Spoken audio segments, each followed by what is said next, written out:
तो गाइस कैसे हो आप लोग। आई होप कि सारे बढ़िया होंगे। मेरा नाम अनिल यादव। आज हम बात करने वाले हैं थार पे। 3 डोर थार रॉक्स को आप देख ही लिए हो। रॉक्स लॉन्च हुए काफ़ी टाइम हो गया। इस थार में अपडेट होने थे जो कि अपडेट हो गए हैं। वीडियो आप लोगों ने नहीं देखी होगी तो कई सारी वीडियो वायरल भी हो रही है। तो हम मेजर अपडेट पे बात करेंगे कि अंदर इसके क्या चेंजेस है। देखो बाहर से कोई ज़्यादा चेंजेस मुझे दिखे नहीं उस वीडियो में, और ना ही जो मैंने इन्वेस्टिगेशन करी है उसमें कुछ खास दिखा। बट हाँ, जो चेंज हुए हैं उस पर बात करते हैं। जो कि 3 डोर थार में मेजर चेंज ये है कि इंटीरियर जो है बिल्कुल फ्रेश कर दिया गया है, रॉक की तरह कर दिया गया। मैं आपको सारी चीजें डिटेल में बताता चलूंगा। फ्रंट प्रोफाइल से आप देखोगे तो कुछ ज्यादा डिफरेंस नहीं लगेगा। बट हाँ, एक्चुअली जो चेंज हुए हैं वो अंदर चेंज हुए हैं। क्या लेवल 2 अडास आया है नहीं आया है उस पर हम फिलहाल बात नहीं करेंगे, क्योंकि अभी हमारे पास वैसी कोई इन्फॉर्मेशन नहीं है। आज की डेट में 25 तारीख में थार जो है लॉन्च हो जाएगी। वीडियो वो देंगे या डालेंगे, नहीं डालेंगे क्रिएटर ये मुझे नहीं पता। बट मेरे पास अभी इनविटेशन वगैरह नहीं आया। पर हाँ, न्यूज़ तो है कि आज की डेट में चेंज मतलब दिखाया जाएगा। जो थार में जो चेंजेस हुए हैं, फेसलिफ्ट कह लो या फिर कुछ चेंजेस कह लो। और अगर आप वेट कर रहे हो कि गाड़ी बेहतरीन मुझे मिल जाए इन दिनों के अंदर यानी दिसंबर के आसपास, तो दिसंबर तक वेट करोगे। बहुत सारी चीज़ें आपको महिंद्रा मिल जाएगी। जैसे कि बेलेरो में चेंजेस आए हैं, वो भी रिवील हो चुकी है, पर उसकी वीडियो लोग नहीं डाल रहे हैं। उसमें कुछ पॉलिसी वगैरह है, उस पर बात नहीं करूँगा। आपको नेक्स्ट वीडियो वो वीडियो मिल जाएगी, सबके थ्रू मिल जाएगी। कुछ लोग, कुछ क्रिएटर जो हैं वो डालना शुरू भी कर चुके हैं। तो बलेरो में भी लॉन्च हुई है, कुछ फीचर उसमें अपडेट हुए हैं या फेसलिफ्ट कह लो, दोनों बलेरो में, न्यू में और नॉर्मल बलेरो में। तो ये सब बातें ना करके हम सिर्फ थार पे बात करते हैं और स्टार्ट करते हैं। देखते हैं इसमें हमें क्या क्या चीज़ें मिलती है। फ्रंट प्रोफाइल से अगर 3 डोर थार को देखता हूं मैं तो ग्रिल में ऐसे ही है। ग्रिल में कोई चेंजेस नहीं है। हेडलाइट्स में हाँ जरूर हो सकता है, रॉक्स वाली जो हेडलाइट्स है वो डाली गई है। ये आप इंडिकेटर का प्लेसमेंट देख रहे हो, ये भी आपको यही मिलेगा। फॉग लैम्प का प्लेसमेंट ये दिखेगा। बाकी जो आगे से मस्कुलर इसका जो लुक है, जो इसका डिजाइन है, सिमिलर है, उसमें कोई चेंजेस नहीं है। अब चलते हैं हम साइड। देखो साइड में सबसे बड़ी प्रॉब्लम ये थी, इस साइड की बात कर रहा हूँ, कि आप जो फ्यूल डलवाते थे तो नीचे उतर के की लगानी पड़ती थी। ये बट चेंज है, ये आप अंदर से ही इसको ओपन कर सकते हो।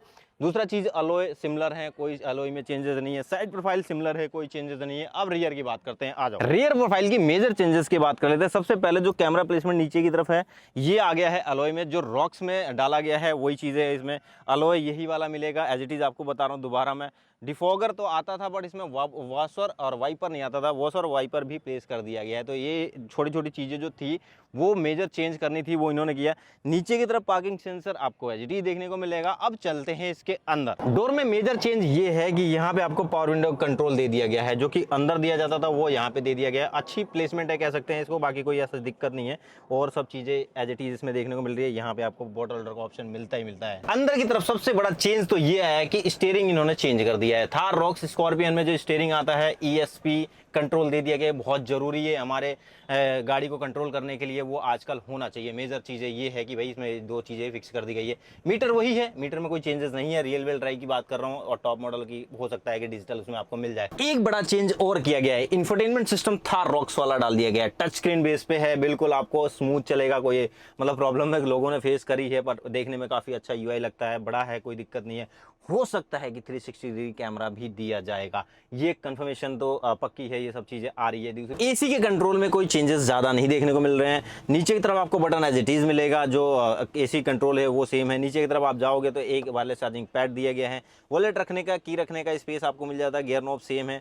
यहाँ पे एक बड़ा चेंज ये है कि आर्मरेस्ट स्लाइडेबल आपको मिल गया, जैसे थार रॉक्स में सेम वैसे ही आपको मिल रहा है। और कप होल्डर जो इधर है वो इधर की तरफ शिफ्ट कर दिया गया। ये जो है जो हैंड ब्रेक है वो आपको दूसरी साइड शिफ्ट कर दिया गया। तो ये एक बीच में बड़ा चेंजेस है। देखो अगर डैशबोर्ड की बात करोगे तो डैशबोर्ड आपको सेम मिल रहा है। रूफ टॉप जो है वो आपको सेम मिल रहा है, इसमें कोई चेंजेस नहीं है। और जो है ग्लव बॉक्स वो भी आपको डिसेंट स्पेस मिल जाता है, मतलब बहुत बड़ा नहीं, बहुत एक डिसेंट स्पेस तो नहीं बोलेंगे, बहुत छोटा कर दिया गया है। ग्रैब हैंडल आपको मिल ही जाता है। यहाँ पे एक ग्रैब हैंडल डाला गया है ड्राइवर डोर पे और को ड्राइवर पे। ग्रैब हैंडल जैसे थार रॉक्स में डाला गया है वैसे ही आपको यहाँ पे साइड में आपको देखने को मिल रहा है। जब ये गाड़ी लॉन्च हुई थी ना, इसका क्रेज ही अलग था। ड्राइविंग फील उस टाइम के हिसाब से देखा जाए तो बहुत बेटर था। थोड़ा बहुत जो कमियां थी वो जाके महिंद्रा ने आप फिक्स कर दी है फाइनली।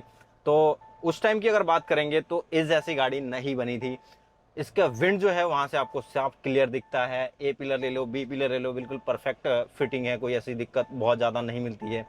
क्रेज इसका बहुत ज्यादा है। हैंडलिंग की बात करेंगे तो उस टाइम के हिसाब से ये हैंडलिंग मतलब कह सकते हो कि ठीक है आज से 3-4 साल पहले लॉन्च हुई थी, बट अब बहुत सारे फीचर अपडेट आ रहे हैं, बहुत सारी चीज़ें ऐसे हैं जो हमें मतलब एक्स्ट्रा देना पड़ रहा है, पब्लिक को बहुत कंफर्ट फील देना पड़ रहा है। उस चीज़ के अकॉर्डिंग देखा जाए तो थार जो लॉन्च हुई है उसमें चेंजेस किए गए हैं, बहुत अच्छे चेंजेस मैं मानूंगा। इंफोटेनमेंट सिस्टम उस हिसाब से ठीक है, कोई बहुत बड़ा प्रॉब्लम नहीं है। अब जो है आपको स्टेबिलिटी कंट्रोल मिलेगी, चलने में स्मूथ मिलेगा, रोड पे जब गाड़ी चलेगी तो अच्छा खासा आपको फील होगा। और जो 100 के बाद एक स्पीड आपको प्रॉब्लम होती थी कि 100 के ऊपर ले जाने में रोल करती थी, वो थोड़ा सा बेटर देखने को मिलेगा अब जो गाड़ी लॉन्च हो रही है। वो टाइम चल रहा है, इस टाइम लॉन्च करनी चाहिए थी, बट इन्होंने इसलिए नहीं करी होगी कि हो सकता है कि भाई इनका जो पुराना यूनिट है वो बिकना बंद हो जाए, क्योंकि मेजर प्रॉब्लम उस गाड़ी में ये थी कि हाइड्रोलिक था, एक जो है ESP उनका सिस्टम है वो नहीं था, मतलब पावर स्टीयरिंग कई लोग बोल देते हैं, वो चीज़ें नहीं है, वो आजकल बहुत ज़रूरी है। स्टेबिलिटी कंट्रोल होनी चाहिए आपकी गाड़ी में।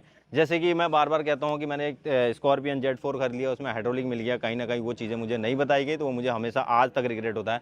तो वो चीज़ें इसमें आपको मिल जाती है। स्मूथ स्टीयरिंग, ड्राइविंग फील होगा आपको, इंटीरियर में रिफ्रेश थोड़ा फील होगा, क्योंकि इंफोटेनमेंट सिस्टम नया आ गया है, तो वो थोड़ा आपके लिए बेटर चॉइस है। तो अगर 50,000 70,000 बढ़ के मिलता है, ये सब चीज़ें आपको मिलती है, तो नो डाउट यही खरीदना चाहिए। वीडियो अगर अच्छी लगी हो लाइक सब्सक्राइब जरूर करना। सेफ ड्राइविंग करो, सेफ रहो। मिलते हैं नेक्स्ट वीडियो में, नमस्कार।